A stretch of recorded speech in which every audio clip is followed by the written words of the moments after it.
Hey guys, my name is Ben Howard. We're out here at Hagood Mills Disc Golf Course. Check out their 9-hole disc golf course and to play around with the Innova Polecat and the Lone Star Armadillo. These discs are actually a lot more similar than I would have expected. They both, if I throw them flat, they're just gonna kind of drift to the right. With the Armadillo having a little bit more late stability than the Polecat, but should be an interesting battle with how similar they are. All right, so we're on hole one, par three, 295. Basket's just straight ahead out in this open field. Biggest thing I got to make sure I do is just put this on a little bit of hyzer and have it stand up.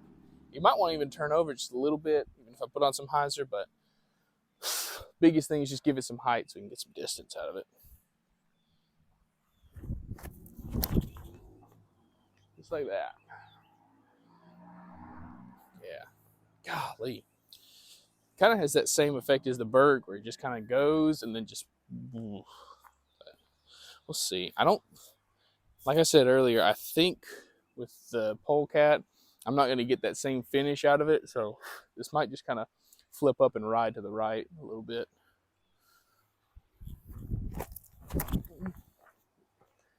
Yep, turned it right over. Okay, probably about 80 feet. Let's see, I'm going to put this on a little bit of hyzer and see if I can just kind of have it hold the hyzer. I don't want it to flip up at all. Yeah, just kind of holds that hyzer line at slower speeds. That's nice.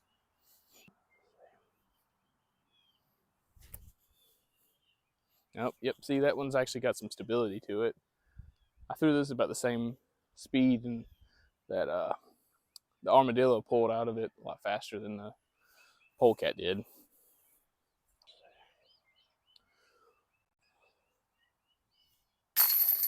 Go.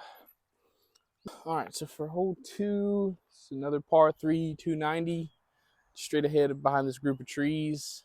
Looks like you really either push something straight through this right gap or throw something out to the left, have it try and have it bend to the right.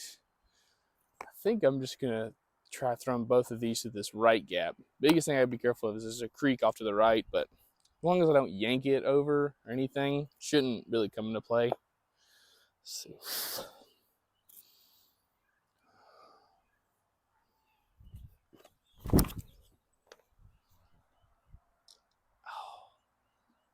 Okay, I don't think that branch took any distance off that shot. I threw that nice though. That's what I wanted to do. Just have it flip up but not turn over. I'm gonna do that. Trying to do the same thing with this. Well, let's see. I think I'm gonna throw out. I'm gonna throw it at the group of trees on some hyzer and get to flip up and turn into that gap.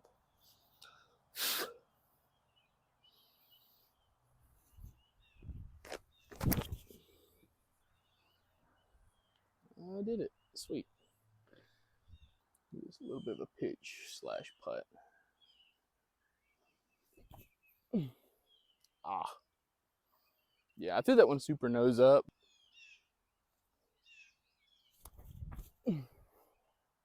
Oh, yeah. See?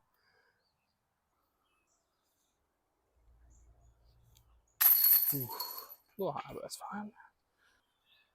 All right, we're on hole three, par three, 260 feet. Just dead straight ahead.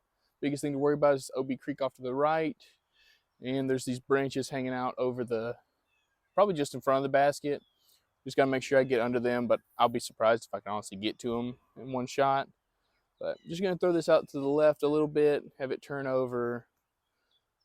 Just the same shot I've basically been throwing all day with these.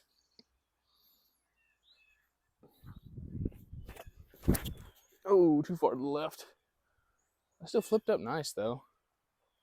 Yeah, that barely would have got to the branch, let alone to the basket.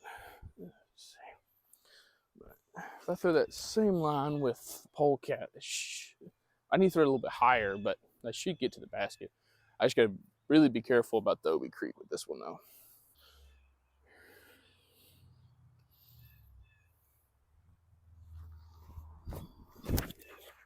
Oh, sit. Ah, that's in the creek. Okay, so I didn't hit record when I'm through my approach shot for the polecat, but it's basically under the basket. Sorry about that. Try to do the same thing. Just give it a little bit of a run. Just put it in the basket. Ah, ugh. It came out of my hand with no speed.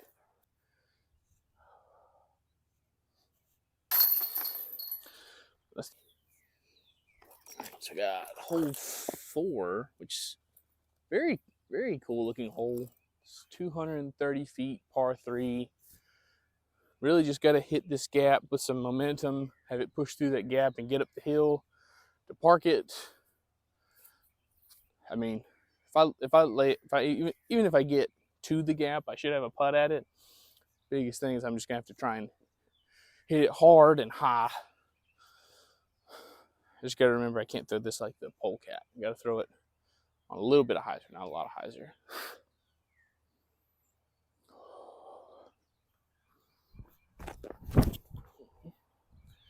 Kind of like that, but okay, I'll have a putt from there.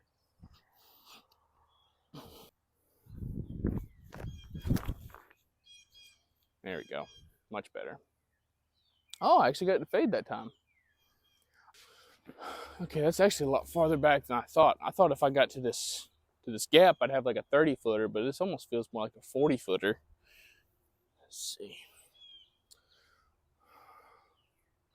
I'm gonna try a little forehand, just chip shot with it. See if I can just kind of spin it right at the basket. Just gotta be careful not to throw it too far long. Ooh, almost. That's really nice though. That's a nice shot for that disc. Kind of like the same thing I would throw the Berg on a forehand for. Just chop it a little bit and just let it, the natural stability kind of fight out of it. Let's go and get this though. Oh, come on, stay up. Ooh, sit. Almost.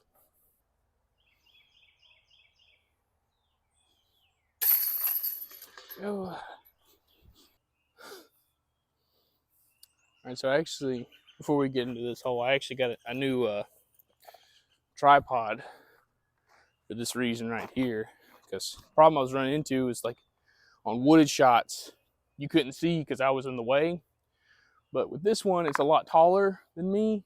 Like y'all probably, yeah, y'all are like right at my head level. So and if I need to, I can make it taller. So we'll see how this works. But for hole 5, it's just straight ahead, par 3, 250 feet.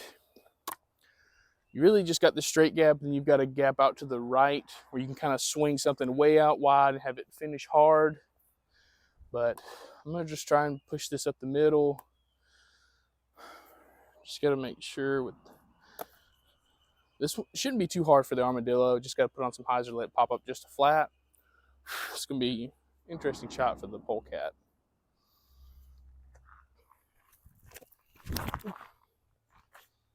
Ooh, yeah, that flipped up so nice. That thing has the perfect amount of flip where it just kind of it flips more than you think it will, even when you misrelease it, like I kind of did there, but it still pops way up to flat. All right, so for the polecat, I'm gonna try and just throw this on a ton of hyzer, almost like a 45-degree angle, and just see. Just gotta focus on my wrist snap though. Ton of hyzer though. Oh no.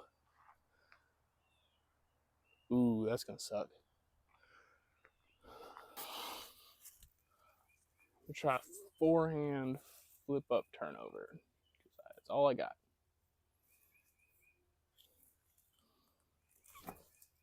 Oh, I'm out. That'll work. I'm gonna try and throw it straight at the basket and just try and snap my wrist and let it just kind of fly straight.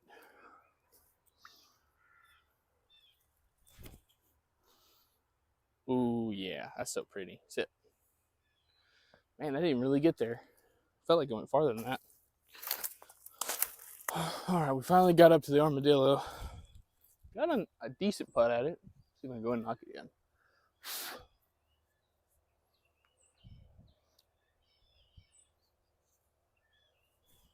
Stay high. Oh, yeah, just kind of like the Berg. Doesn't really have a ton of glide to it, so you need to throw that a little bit higher, pop it a little bit more.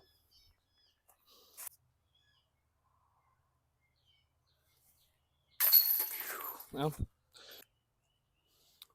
all right, I've got y'all jacked all the way up to max height so you can see this, because from where I'm standing, I could barely see the top of the basket from right here, but it's just 195 feet straight ahead. Looks like you want it just to kind of bend a little bit to the right, so it's a perfect shot for pretty much both of these discs. I'm not too sure what the ground's like behind the basket, but shouldn't be a big issue. Shouldn't really go too far past. Just got to focus on throwing these flat and just letting them get that natural bend to the right.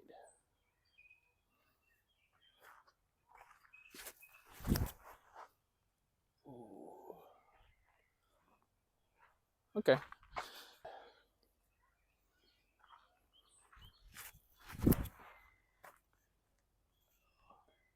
It tried to turn, but the tree got in the way. All right, I left myself this long putt for the polecat. The Dillo is actually probably less than 20 feet from the basket, so got to make this to make sure the polecat doesn't lose another stroke to the Dillo.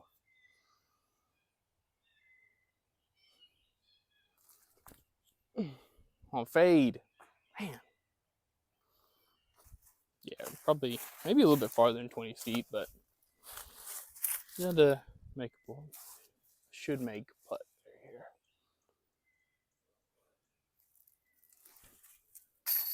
There we go. All right, so for hole 7, this one's tucked off around this corner to the left, 250 feet. Looks like you just want something that'll push straight for a while and then fade left. So probably like the shot you would want to throw is like an overstable fairway driver, but I have understable wind speeds, so I'm just gonna have to throw these on a bunch of hyzer out to the right, high, and just trying to get them to stall the best I can. Don't even really need to throw them on.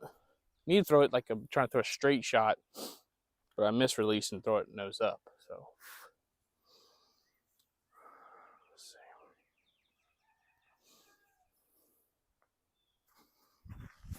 see. Nope, threw it too straight. That might be pin high though.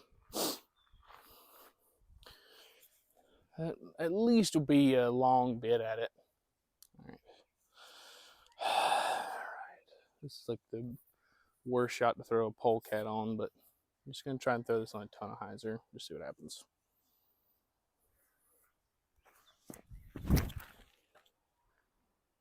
Golly, it's still pushing straight.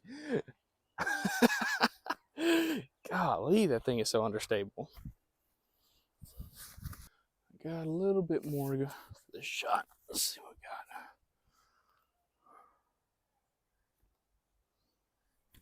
Oh, that was terrible. I was trying to give it a floaty bit at it, and ugh, that just wasn't good in any way.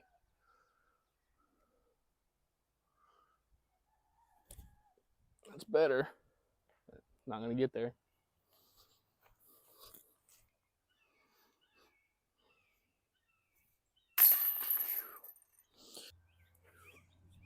All right, guys. On hole 8, probably the signature hole out here on this course. Just 100 or 290 feet straight ahead, super downhill. Got the creek just behind the basket, out of bounds, and off to the right over here. The biggest thing I got to focus on this shot is just not turning these discs over. Let's see. Just throw this on a little bit of hyzer. Just let it pop up to flat and push straight right at the basket.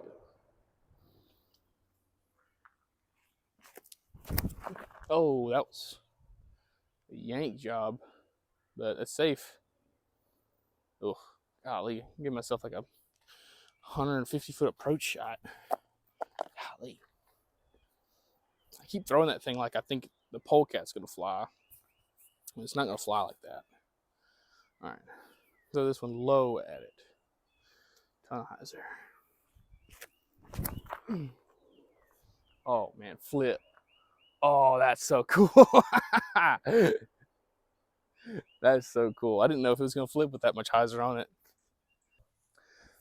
Okay, so I exaggerate a little bit. It's probably not even 100 feet from the basket for the armadillo, but all I gotta do is just put this under the basket. Oh, he yanked that. Ugh, no, that's 20 feet. Ugh.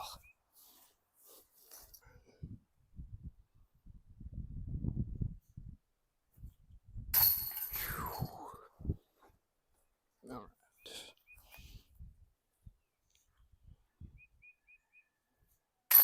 There we go. All right, so we're on hole 9, par 3, 320. Basket's just straight ahead up this hill on top of a mound. So really just got to try to put this to the base of that mound if I can. All right. Find a good amount of hyzer, let it flip up and turn over and just get a max distance shot out of this.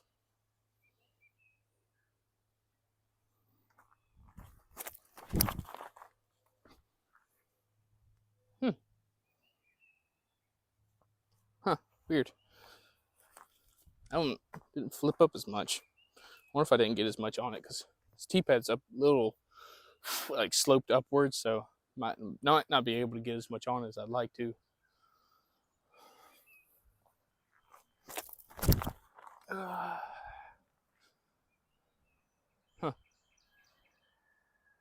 I guess throwing on a sloped T-pad uphill takes a lot out of you.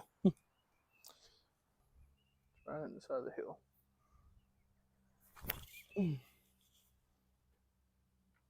Yep, that'll work. All right, so I got to make this with the polecat and then miss my putt with the armadillo for this to go into a tie, which then the armadillo would still win. So I'm still going to try and throw it in for y'all, though. Ooh. Well, threw it long, so I tried to, but golly, that's so uphill.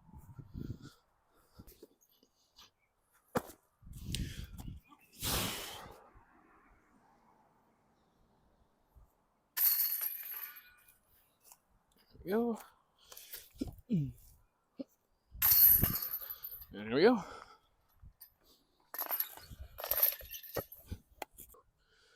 All right, guys, that finishes the round out here at Hagood Mills. Let's see, yeah, so the Dillo won by 2 strokes, moving into the next round. Still not really too sure what I'm going to do for the final round. I'm thinking either just play around with all 3 and see which one wins, or do 3 separate videos where I take a pair, so like the Dillo and the Sonic, and go play around with them, then Dillo and Hydrogen, then Hydrogen and Sonic, and then just see which one wins the most out of the 3. I'm tempted to do that one because that lets me make more videos out of it, and I also get to do more courses for this style of video. So I think that's what I'm gonna do. But if you have a preference, let me know in the comments. Yeah. So biggest thing I would say for these discs is like the Polecat is it's a utility disc, I would say. This is your understable putter. This thing will flip and go right for you. No matter what you want it to do, can't really make it go straight. You can make it go straight, but it's going to finish right, no matter what you do, really. Unless you do like what I did on, what was that, hole 7, where it's just, you're throwing it on like 45, 50 degrees of hyzer and just having it slowly flip up. But this is very, very useful disc for that shot. Because it's hard to find a disc like that where without having something like a putting putter that you've had for like 5 years, you just beat to crap. Like this thing does that out of the box. Just a ton of hyzer, just flips up, rides to the right, or you can get it to flip up and just kind of push straight, but it's gonna want to go right no matter what you do. So if you're looking for something, I would try these out. This is in the Star Plastic. I was surprised. I assumed the Star Plastic would be more stable than this, but it's also a little warped from me. I guess it got hot in my car, so it might be a little more unstable than most other Star ones. But I'd also be, if anybody knows how the Halo Sonics, or Halo Polecats compared to these. I'd really be curious to see if they're, because I assume they're more stable, but I'd be curious to see how much more stable. Like, are you able to throw on that 45 degrees highs or have it stand up, or is it going to stand up and just kind of drift to the left? Like, I don't know. If y'all know, let me know. But and then the Dillo was kind of just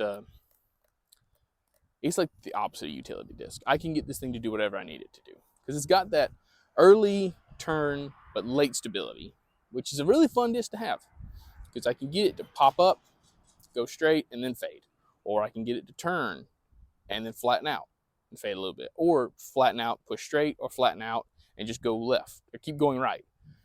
I can get this thing to do a lot of different things, and it's very comfortable. And like you saw, it's very Berg-like, where it's just gonna, as soon as it runs out of energy, it's not gonna glide anymore. It's just gonna fall out of the sky.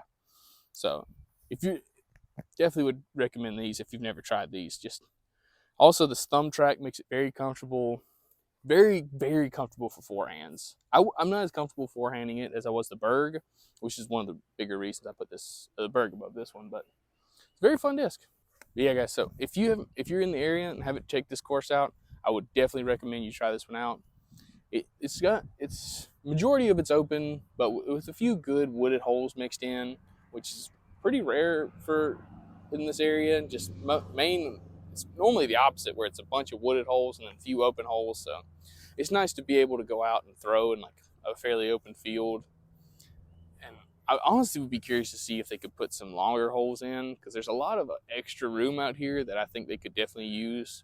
I don't know if it's enough to make a whole another 9 holes and have like an 18-hole layout, but you could definitely add in a few more like par 4s, longer holes. And it looks like they're doing that on hole 7, because you could see there's another basket tucked off in the woods behind it.